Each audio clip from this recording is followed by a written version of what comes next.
Welcome to the Sports Scouting Report podcast with Lee Brickeen. We're on. I want to thank everybody for listening.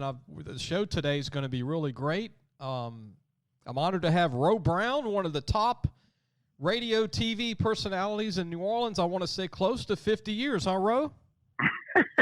Yeah, come to think of it, you're right. I never look at it that way, but yeah. I'm guesstimating, right? I'm guesstimating. It is coming up on 50 years, yeah. You got to be proud of that, man. I never thought about it that way. You survived, just like us, we were talking off the air. I mean, we've got the COVID. Mm-hmm. And, we've had Katrina, we've had Gustav, and heck, there's 5 or 6 other storms. There was 9/11. Being in the media, people don't understand. Well, they do understand, but we're all affected too. I mean, everybody's affected, but you were a survivor, man. I guess that's what you would call it. I guess it's actually 44 years. So, but yeah, you're right. I guess that's nearing 50. I never think of it that way with the big 50. I'm still in the 40s when I think about it. But yeah, you may be the first person to alert me that 50 is coming up on it. But it's been great going through all this stuff, as you said. The good thing about it is that when you're going through this, it's twofold. You're experiencing it, and then in a lot of ways, even when you're doing sports, you're covering it. Yeah. You're covering all these things, okay? I mean, we have to cover the pandemic because it affects sport. Yeah. And vice versa. Yeah. We have to cover the demonstrations, that deal with social justice and the whole works because, it's intertwined. So, yeah, it's been fun. It's been fun. I didn't want to work for a living, Lee. That's why I did this.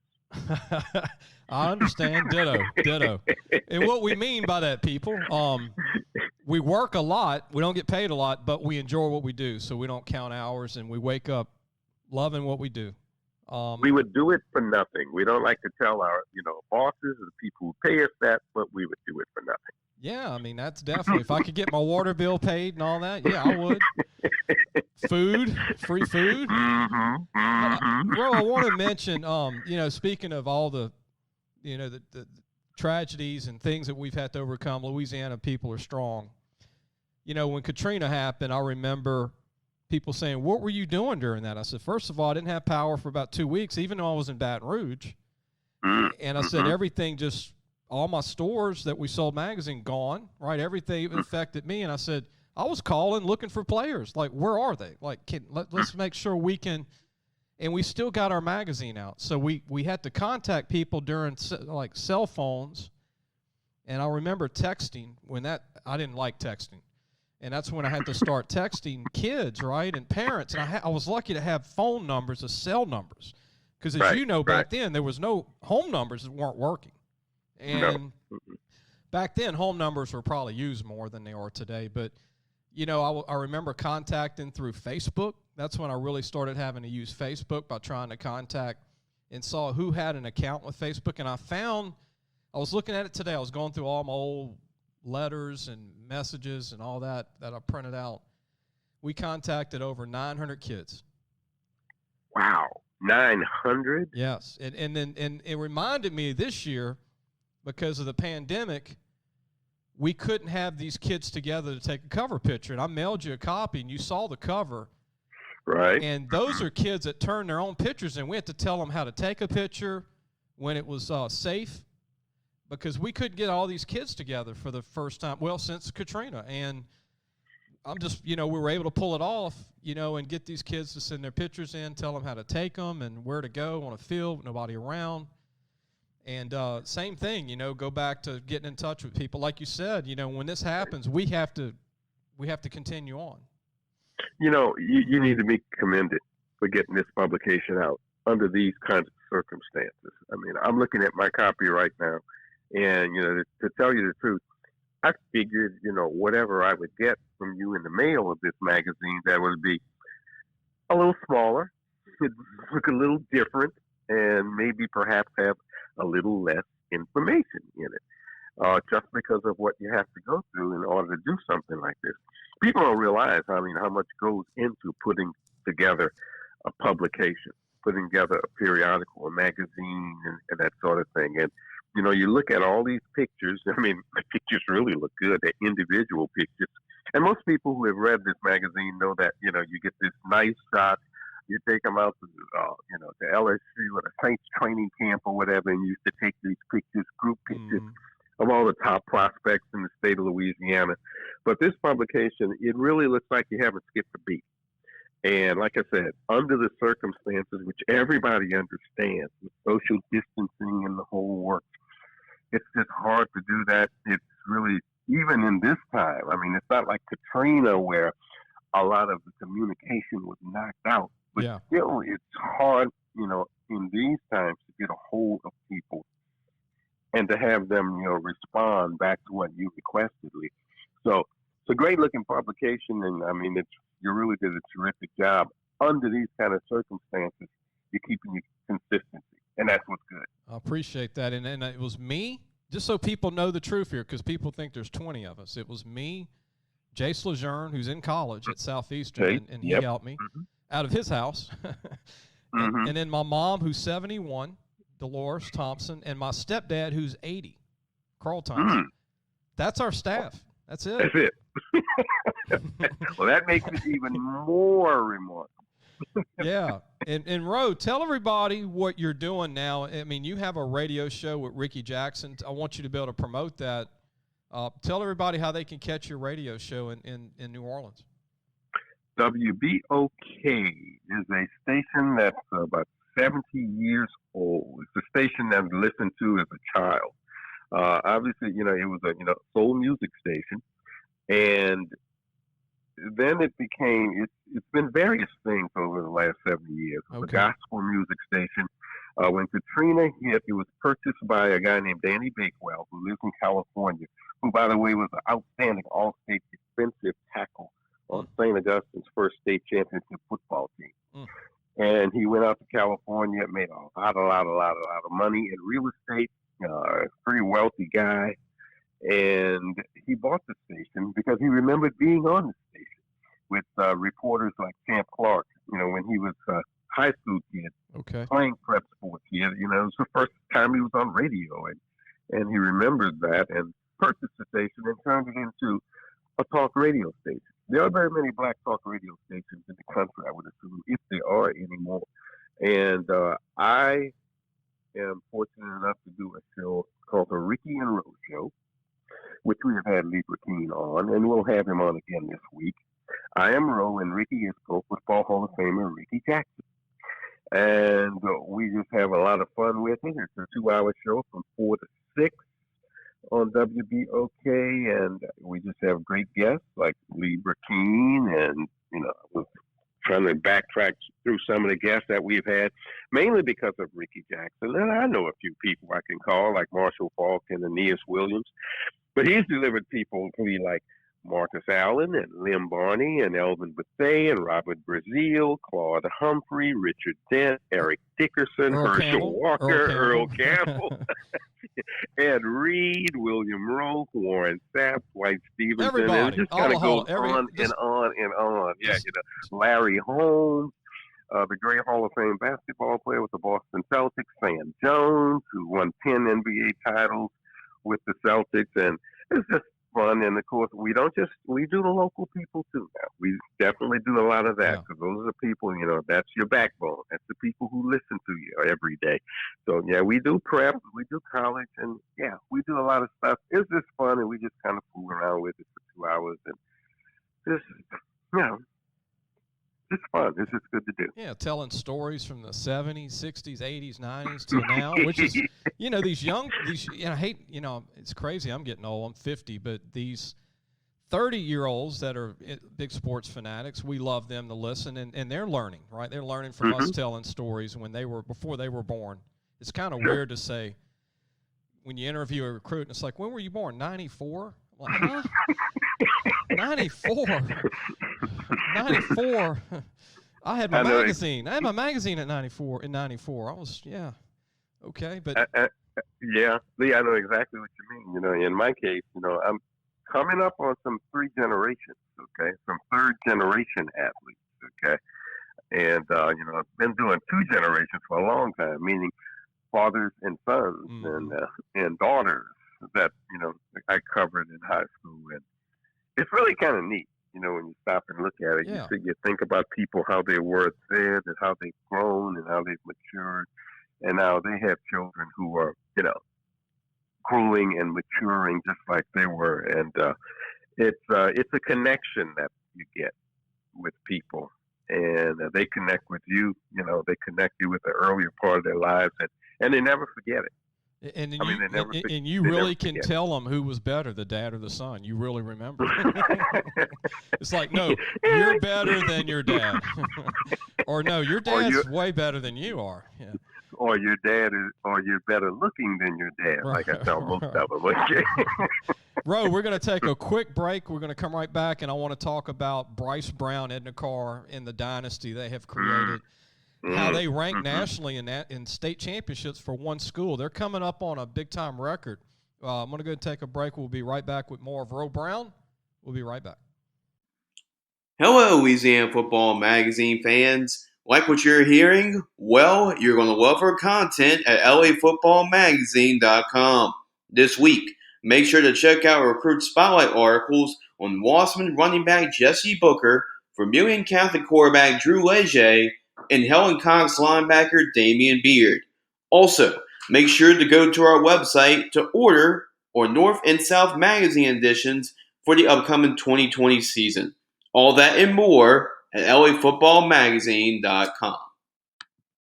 Welcome back. You're listening to the Sports Scouting Report. We have Ro Brown, has a radio show in New Orleans with Rickey Jackson. We'll promote that again later, and also been in TV for close to 50 years in the New Orleans area. Covers all the way to the river parishes, St. Tammany, probably even a little bit of Tangipahoa, all the way to Chalmette, Metairie, Kenner, the West Bank, the East Bank, you name it. River Ridge, all of them. If I left somebody out, please don't be upset with me. The metro area. The metro area. Ro, the job, I had a coach on the other day, and I haven't even played the show yet, but you've probably heard of this school in Texas, Aledo, in Fort Worth, Aledo, Texas. Right. Mm-hmm. Yep, Fort Worth. Yep. They've won 9 state championships in 6 years. And I'm interviewing the coach, and we haven't played the show yet. We're going to play it next week when we. They won 9 state championships in 6 years. Wait a minute. Okay, I didn't drink my tea this morning. Okay, six state championships in 9 years. All right. And they have 9 total, and that's a Texas record for a school. Mm-hmm.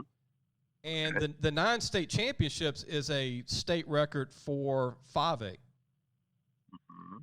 And then it made me think, look at what Edna Karr's done with Bryce Brown. And obviously go back to Don Watney, too. Mm-hmm. But when you take Don Watney, Jabbar Jalouk, Bryce Brown, and there was one other coach, Coach Johnson maybe, that was at 1-1 also. Nathaniel, he didn't win one. He played for one. Nathaniel. Yeah. Jones. But Jabbar won 1. I think Watney won 2 or 3. Right, 2. 2, and now Bryce Brown has won 6, I believe. Well, he's won 4 in a row. Yeah. No, he's won 4 in a row. Bryce has, I think. Yeah. And but that's a whole lot. That comes out to like 7 or whatever. And the thing about Karr is that you got to understand, Karr was a junior high school. Right. Okay. And there was a junior high school that was a junior high school athletic power, so to speak. And they fed a lot of high schools. Okay. Mm-hmm. And then it became a high school itself in the early 90s. And Don Watney was the head coach. But, prior to that, Karr, that's where a lot of the schools, be it public, be it parochial, private or whatever, a lot of athletes came from Edna Karr. Wasn't the only junior high producing athletes, but a lot of them came from there. And when they became a high school, it just kind of fell into place where they had these athletes who were all there and still there, and they stayed because it was a high school. Thus, the initial success that Don Watney had. But this is a little bit different. Karr, as a high school, has never been down, really, as far as athletics, and especially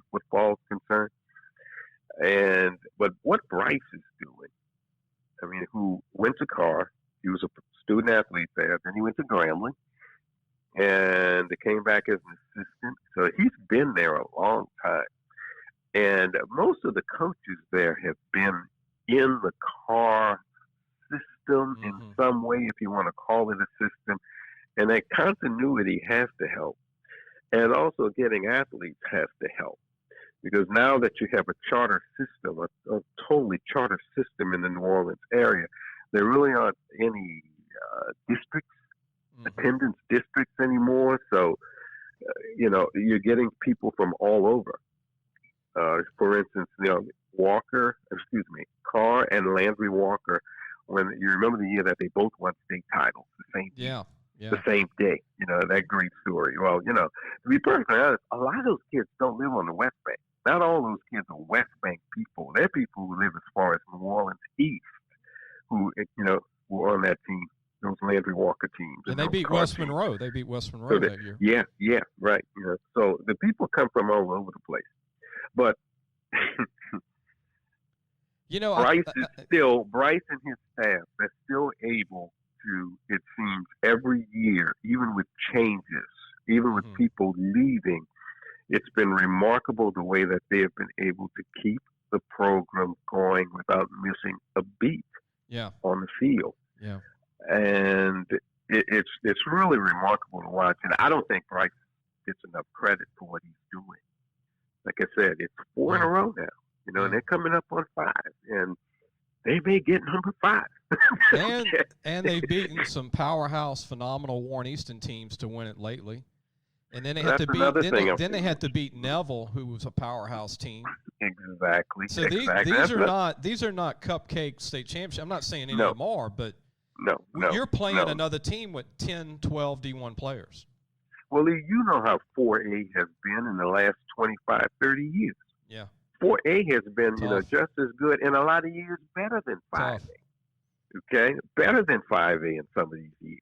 So that's where you're playing. I mean, it's not like you're playing down and that you have all these built-in advantages because you're bigger and you're stronger and you got a larger enrollment. And no, that's not the case. I mean, they've had to go through the ringer. I mean, you mentioned Warren Easton, same kind of thing. And Ro, I want to mention this. I go to Shreveport a lot, and every time Edna Karr is mentioned in Shreveport, people just like, oh no, we don't want to play them, because they have phenomenal teams in Shreveport in 4A. 4A strong in Shreveport. You got 5 really good teams, and I've seen them. But every time they're close to the Dome, they have to go through Edna Karr.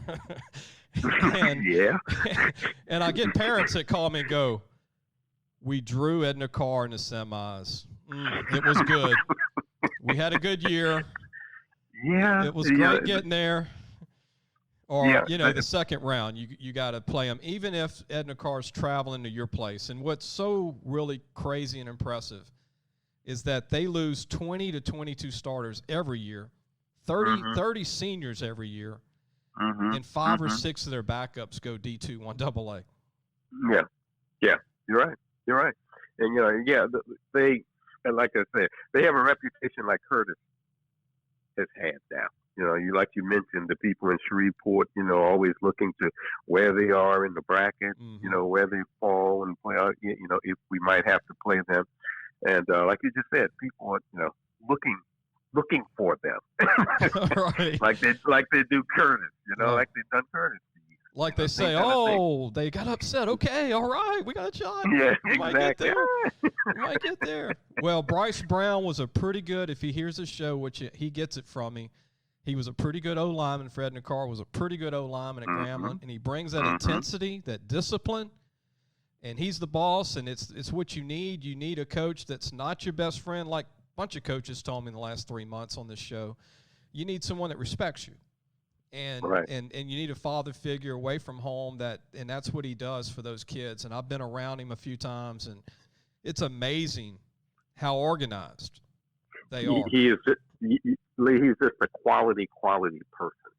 I mean, he's just a quality person, low key, for the most part, just always seems under control, and he's just a great person. I mean, he really is. He's one of the nicest people I've ever met. For a big old lineman guy, he's, like you said, a teddy bear. when you meet him. Mm-hmm. Oh yeah, yeah, yeah. You don't great. now. You He's don't great. get him mad. Now I'm not saying that, but Yeah, I could tell, that if he ever gets, that look. But like I said, he always seems under control, and always seems to have things under control when you see him on the sideline and when you see him at practice. I want to mention this before we take a break. Adrian Peterson, one of my favorite players in the NFL, was cut, but he's only 49 years old, I think. No, I'm kidding.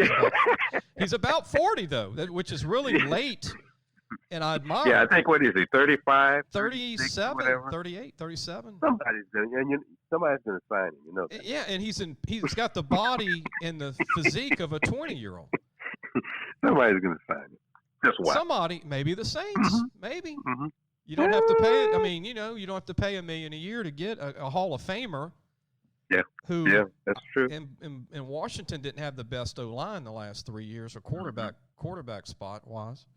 So yeah, the Saints. This would be a good pickup. Can you imagine Adrian Peterson as a third back for New Orleans? Be back here again. Had him for a little while, of course, but and yeah, Leonard Fournette from your St. Augustine Purple Knights is now with the Tampa Bay Buccaneers. What do you think of that? Well, that'd be interesting, especially on September 13th when they come here to play the Saints. Oh, I think it's, it's going to have a lot of storylines anyway because of Tom Brady and Gronk and all that they've added there with those two. And this will add even more to it with Leonard playing with Tampa Bay. That doesn't necessarily mean that I think that, like a lot of people think, this means that Tampa Bay has hopped over the Saints as a favorite in the NFC South. I don't think so, but it will be fun. You know what's crazy, Ro, in that division with the Saints? There are close to 12 Louisiana natives on the three teams the Saints have to play. and most of those are from New Orleans. Mm-hmm. Well, that says, obviously, as you know as well as anyone, that says a lot about the quality of our football, the football players that we produce. Yeah. Because, we could probably go through something like that in every division of the National Football League. But it says a lot about what we put out here. You know what's crazy, too, is that when you see Deion Jones intercept Drew Brees, I bet a Saints fan's going, great job, Deion, but no, drop it. Great job, drop it, please. Yeah, and then you see some of these people. You're conflicted on if you want Deion Jones to have a good game, and the same thing now with Leonard Fournette. It's like, oh no, Leonard, don't run for 80 yards on the Saints. It was like when Marshall came here that day and played the Saints and ran for 200 and something there in the Superdome. Yeah. And, or when Neil Smith comes up with 2 or 3 sacks, he intercepts the pass when he was playing for the Chiefs against the Saints in the Dome. Nebraska. But, the kids like we were just saying, the kids you knew previous, and so, you don't root against them, you really don't, but, you're at least happy for them. Have a good game, but the Saints win. Okay, but right. We're going to take a break. When we come back, we're going to play a pretty good game here called Speed Questions with Ro Brown. These are throwing out names of coaches and players from the New Orleans area and getting Ro's comment real quickly. First word that comes to mind to Ro when I mention a name of a player or coach from New Orleans. We'll be right back. Parents, are you looking for advice on getting your high school athlete recruited by the right college? Lee Brackeen is your answer. Lee has been doing it for over 30 years. He knows the ropes, and more importantly, he knows the people. Lee offers turnkey service from evaluation, creating highlight tapes in the correct format, and complete guidelines for effective communication with the schools. No matter the sport, girl or boy, no matter what grade your child is in, let Lee Brackeen help match your child to the right college fit. Go to our website, lafootballmagazine.com, and get connected today. Welcome back. You're listening to Sports Scouting Report. We have Ro Brown, a longtime radio, TV personality, well-known in the New Orleans, River Parish, West Bank, Metairie, Kenner, River Ridge, East Bank, West Bank, Chalmette. Metro. Let's say Metro. Metro. That's good enough. Metro. Harahan, everywhere. But so let's have some fun, Ro, and I'm going to throw names off the top of my head.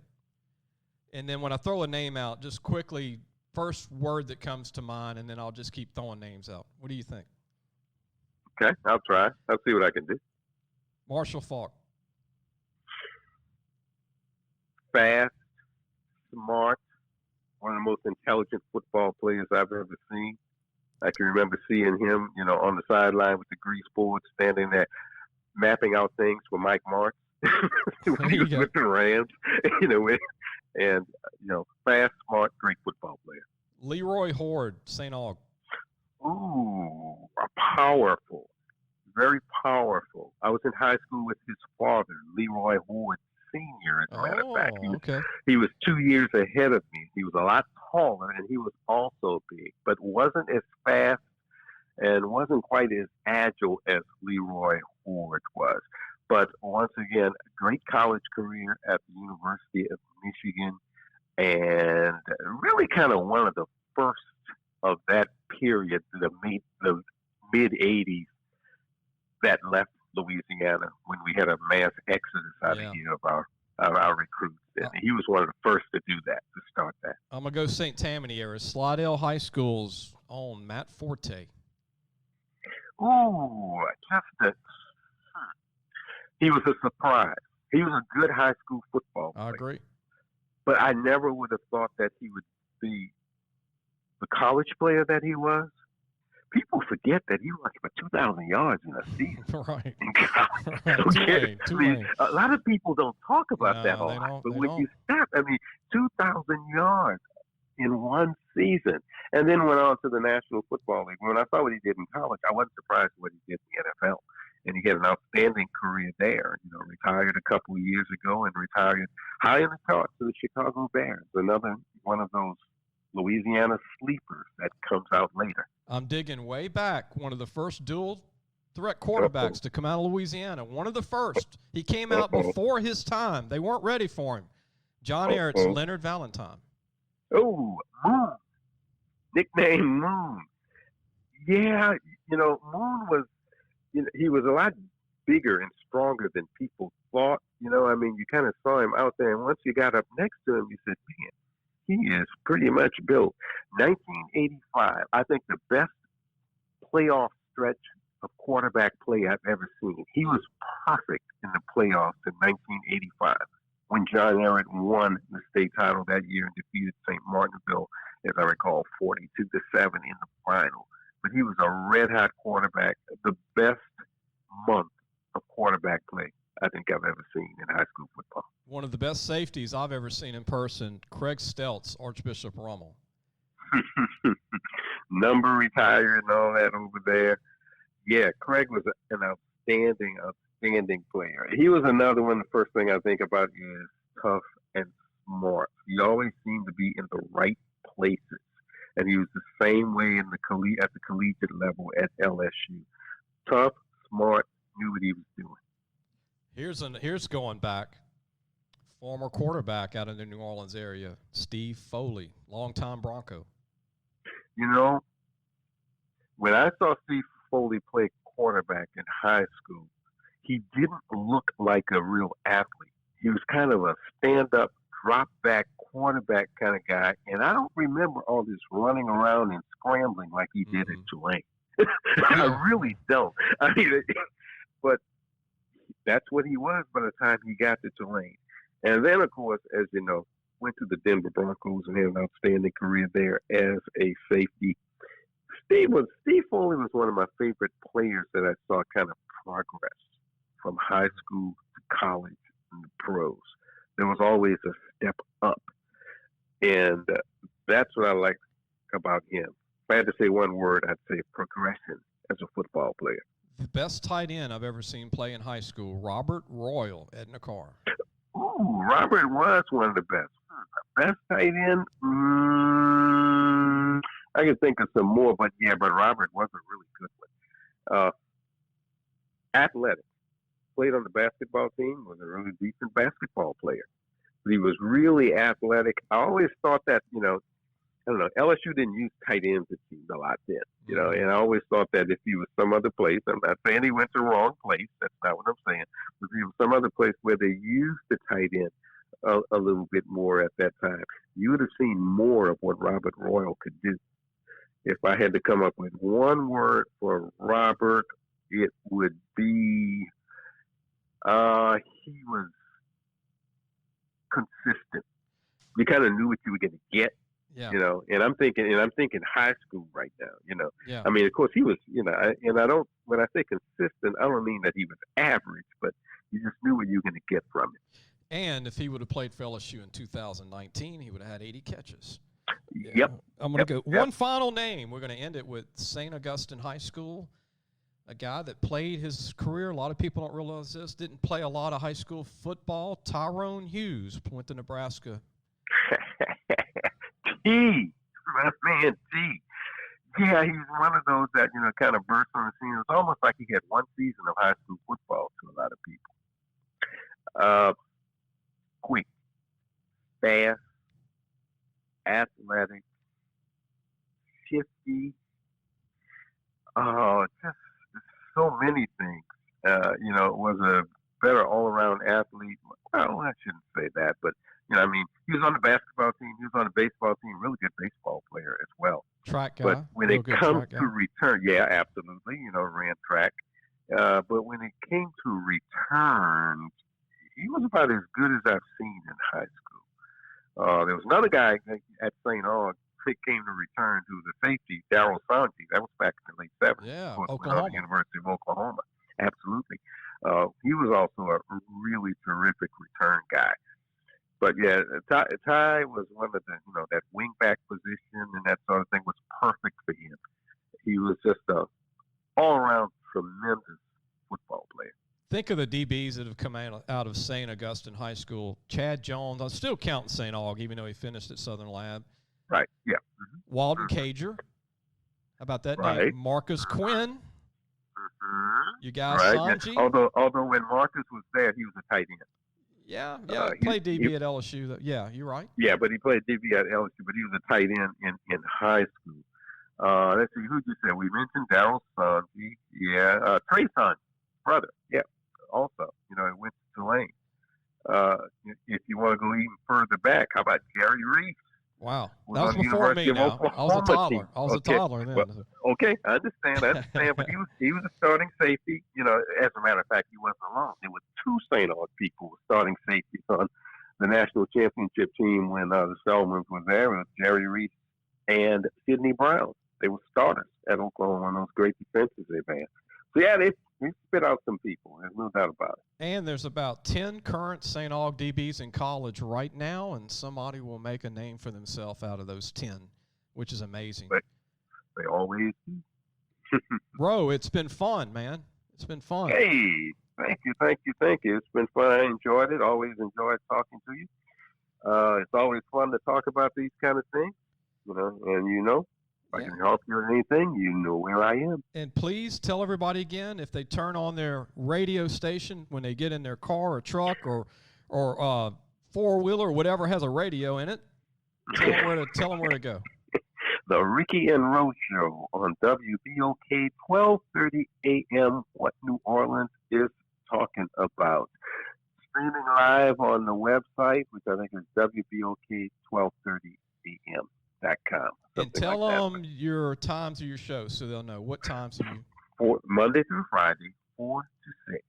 All right. Monday through Friday, 4 to 6. You have to check out Ro and Rickey Jackson laughing and agreeing and disagreeing. It's fun. It's fun. It is. And sometime this week we're going to have a guy named Lee Burkeen on the show. There we go. Just want to let people know the small name in that group. Come on.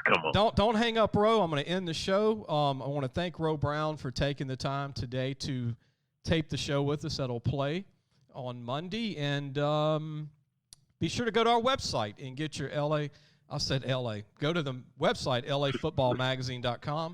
That's lafootballmagazine.com to get your North and South preview issue. It just went out this week. We sent them out to the cover kids. All our advertisers are getting them, and then all our pre-orders. And I even got one to Ro Brown. And Ro, I'm glad I was able to get yours to you. But look, everybody go and get your copy and support the kids, support us. We're going to promote them all year long. We will Hope you enjoyed the show, and we'll see you Friday this week. We'll be right back Friday this week. We'll see you.